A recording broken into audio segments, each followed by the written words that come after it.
with you folks? This is Poet Davis coming to you with the truth. This is I Need a Mic podcast where I will be discussing mental health struggles I battle with just like you. Let's talk about it's the tagline I use. It's to say enough is enough. Give me my damn mic. I'm tired of the trauma I'm going through. Hello y'all. How y'all doing? For anyone who's dealing with this heat wave we got going on, please stay hydrated, stay safe, as well as keep your pets hydrated and safe too. I hate seeing and hearing stories of pets paws getting burned because of the hot ass concrete. Man, I can only imagine how it's not fun for them, like how it's not fun for us. So both of y'all, please be safe out there. All of y'all, please be safe out there. So today's episode, I'm going to talk about having control. Or should I say having more self-control. So I had just recently started to gain my self-control. And it's been a wonderful feeling. Such a wonderful, wonderful feeling. So, but what happens when you lose control? That's something that I would never have the answers to. I do have a question though. Is having control like a drug? Once you have it, you don't want to lose it or take any sights off of it. I've been involved in toxic environment and they had abuse control. But what I have learned to why control is so important to your mental health, it's one of the many ways to secure who you are. Only you know you. Only you can say what you would or wouldn't do. Only you can have your back better than anyone close to you. So I started to really, I guess you could say, practice control very early on. So I've mentioned in all the other episodes or some of the other episodes that I I'm very open with my sexuality and whatnot, and so I started to carry a pocket knife with me as I got older. If you were to ever see me or meet me, I'm pretty sure you would ask this question out loud or to yourself, like, I don't look like a teddy bear. I am. I am. But I'm a self-loving, protective teddy bear. Like, I would love to protect you, but would you let me? And then also, would you protect me as well? Sometimes that question never get answered right away, because not everybody can perform or can pour out protection the way they feel safe within somebody else's arms. So I was told various different times that someone feels safe with me. That felt good to hear, especially coming from someone who I had liked back then. It felt good to hear that. But so back on control. Back on control. It's only you know what it's like walking out your door. With your thoughts being stuck to you. Who's like your best friend? Being stuck to you. So I'm gonna get into a little bit of story time. I don't want to get into a lot of it, but I'm still trying to figure out,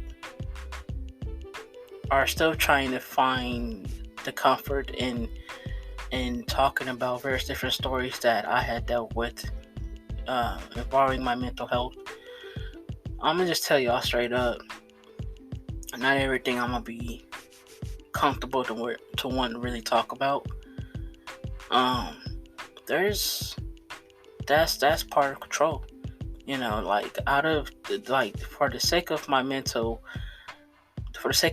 health, it's sometimes better for me to forget the situation and the person behind it. That's something that I know I can control. But if I don't have no connection, or if I don't continue any type of connection with the person or people, you will really be lucky if I even acknowledge your existence. And that's just me just being straight up for real. Like, at the end of my day, I'm thinking about me, right? So if I know for a fact that mentally and emotionally it's best for me to forget and forgive you, then that is what I'm going to do, straight up, respectfully. So if I don't give you eye contact, or if I don't talk to you directly, or anything like that, that's just me saying mentally and emotionally, I would rather not find any type of connection to you or through you or around you. I would really rather just pretend like you don't exist to me. And that's just, like I said, it's better for me and my mental health as at this point. So with this story, it's just what I had dealt with in my own past. Some of it is mentioning my past. So I was told in various different conversations that I should get a sex change because of the way I dress and then the way my facial expressions look. Let me tell y'all, I dress very comfortably at times. I'm either wearing long tees, shorts, or sweats, and some, sandals with some socks in them, especially if I'm just going to the store. But if I'm going out, I'm going out. Now, I can't wear any type of jewelry because I'm allergic to it. But give me some Adidas, especially the Adidas that got the cloud foam in them. Some good slacks, a belt to go along with it, because I guarantee I'm gonna need that belt. Button up, gotta be really good button up, a good color on me, especially if it's a color that I can see on me, period. Like, I wouldn't particularly care if anyone get me anything. Just give me something that for a fact I'm going to wear, or something that for a fact that I'm going to like, or for a fact I'm going to love. If you give me a button up with a matching tie to go with it, I may not like the button up, but I'm gonna always like the tie, because I'm definitely in the necktie collecting business. Or I'm trying to be. But shirts ain't cheap out there. And ties ain't cheap out there either. Unless they have a dollar sale somewhere. If they have a dollar sale somewhere on some good ties, good neckties, let me know, y'all. Let me know. Now, I'll just aside. So, I would dress very respectfully when I'm going out. Sometimes, if I have my hair cut, I will wear sunglasses, and if I don't, then I'm wearing a hat, because underneath, when my hair grows out, y'all, I look like a curly hair version of Blade.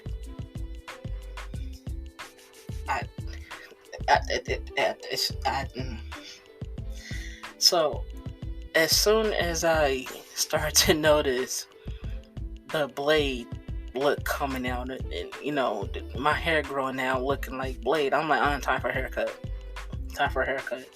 And usually I'm the one of course, I'm always going to be the one cutting my hair. So, and like I said, if I'm, have my hair cut, I'm wearing sunglasses, because most likely my hair is still growing just from me cutting it, and it feels good when you just have the short hair, and I'm telling you, I look sexy than a motherfucker. But if I'm not liking the way my hair looks, then either I'm okay with the way it's looking, or shit. Ain't gonna lie to y'all, I'm cutting my hair an hour, or a few hours before I'm going out. I ain't playing. I'm telling y'all, I. I tell y'all, if you really want to see what I look like with my curly hair, click on my website and go to I Need a Mic TikTok, I Need a Mic Twitter, or I Need a Mic Instagram. You'll see what I'm talking about. If you are out there and you listen to this episode and you go on any of my page, please post up a comment and say, "Now I see what you're talking about." Yeah. We all gotta laugh together. If you happen to listen to this episode and then go on any of the pages, just if you can respectfully, you can either, put in the comments, or you could message me like, "Yeah, now I see what you're talking about, right?" So so back to the story, y'all. So after receiving and of course paying attention to the toxic attitudes that I was receiving, I noticed one day this conversation was happening some feet away from me, and there was some laughter in the background. The conversation was involving my name and what I tell people to call me, how I dress, and assuming how I act and the role I play as a stud. It's bad when you really receive all of this from someone else who's also African American. So instead of giving into that toxic environment, I just started to show in my own words. I started not to show my own words, but showing my own actions. So I started to think about myself, and I started to do what was better for me. So I was beyond mentally undefeated at this point, and I wanted to escape so bad. So I started to volunteer. I started to plan, little luncheons with people. I started to attend JUCO again, and I wasn't staying on campus after my class. I was appreciating the transportation ride, either there or back. Of course, going to campus, it was different. Like I need to hop on this bus, so I need to stop playing. Let me power walk my ass to this bus stop. On the way coming back home, or coming back to where I was living, I was like, "Fuck these motherfuckers, man! I'm taking my time walking back to the house." It could go ahead and ask, "Where am I?" Did they call? I'm gonna say I'm down the street. But I'm taking my time walking down the street. So after all of this I was receiving, I started to seek help, because it started to be way beyond unhealthy for me. And I had found a therapist. So I mentioned in the last episode that I had my therapist, and they have been working with me for a certain period of time. Man, the time that my therapist had started to work with me, I was in a real deep spot. It was like, let me go get some help before I really lose control of it all. mentally, emotionally, and physically, I started to realize that I can control what it was I was thinking and how I was really feeling. Like, I had no one to hold me down anymore, even though I was in a very abusive relationship before, and that source of control was very bad upon me. But I had I had gotten out of that situation, and I ended up in another bad living situation, and I was just like, enough is enough. And then I started to hear this quote, only you will know when you had enough. So I was hearing that a lot when I was living in that toxic environment. So to started to flip it back on started to flip it back on that living environment. And so that's when folks started to realize Rachel ain't playing with us no more. No shit. Man. so for today's episode, I wanted to treat y'all to this poem I wrote a few years ago, maybe a few years ago, and I had titled it The Race. So the purpose of this poem is about just knowing that it's time to just stop looking back on the things that had held you down, and it was time to control the things that you were looking forward to. So let me get into it. So I just wrote this poem, and it was like one of those deep dreams you had. You woke up crying, or you woke up out your sleep and you like, it's like you're trying to shake the dream and the images, but it just wouldn't go away within 5-10 minutes. So I just grabbed my phone and I just wrote this poem. So I couldn't sleep. Something was heavy on my heart and it told me to wake up. I put on my outfit of all my emotions, and I was getting ready for this race I was about to face. I looked in the mirror, and I don't care how I'm looking, but this confused what are you doing look on my face is telling me we will come back to this. So I grabbed my keys, wallet, phone, and I'm out the door. Don't speak to me, neighbor, please forgive me, I got a race to face. Get there, looking around at my opponents. Who do I see? Sorrow, anger, failure, regret, doubt, and their best friends who is always ready to point the finger. At the star mark, no tears, don't start now. We just walked out the house with our friend Pride not too long ago. Let's get ready to face this race. Pow. Okay, we're moving. We're going. Pick up the pace.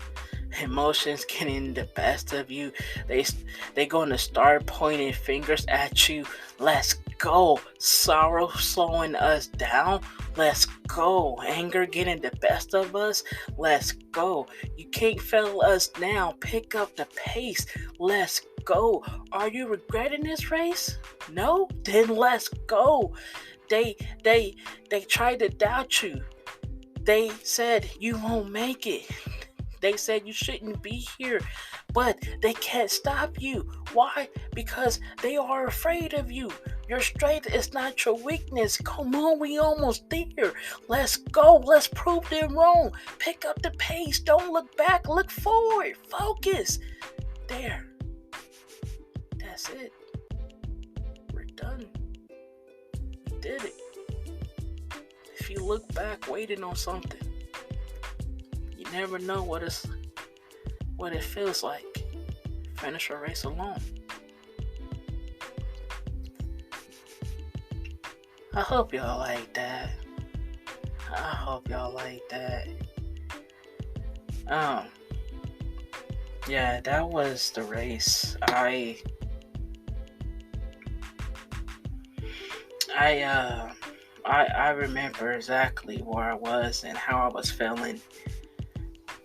I don't know what was going on with me emotionally, but emotions was just flowing out, and I was like just writing, and I was like, I don't know where the words came from. It was like I don't even know how long it took me to even finish the poem. All I know is I was just writing. So I have a question for y'all before we close this out. Are you done? Are you done with the bullshit? Then take your foot from stepping in it. Let me ask y'all that again in the back. Are you done with the bullshit? Then take your foot off from stepping in it. So only you can figure out how you're gonna clean that foot or them feet from stepping in some bullshit. Stepping in that bullshit of control. And gaining your self-control by taking your foot off of it. So, as you know, I do and have some tips that had helped me, but one thing I really want you to do is take control of working out what's better for you. Like, what is really better for you at the end of your day? Other than taking your foot out of bullshit or shit in general, what is better for you to work on? You know, like, what type of control are you going to be really focusing on? I'm still working on self-control. I know I definitely need to continue doing it more because it is helping me out mentally and emotionally, and of course physically. So wipe your eyes on that question. Come on now. Wipe your eyes, blow your nose, you know, go ahead and take a drink or lit it up. Inhale, exhale. Just knowing that it's about time for you to take your control back. So let me close this out. Once again, this quote's coming from someone, don't know who wrote it, who said it, whoever did. Thank you once again. You will lose many people during the self-improvement phase. And that's what happens when you start working on yourself. Alright, let me say that again. You will lose many people during self-improvement phase. But that's what happens when you start working on yourself. So, let that sink in for a little bit.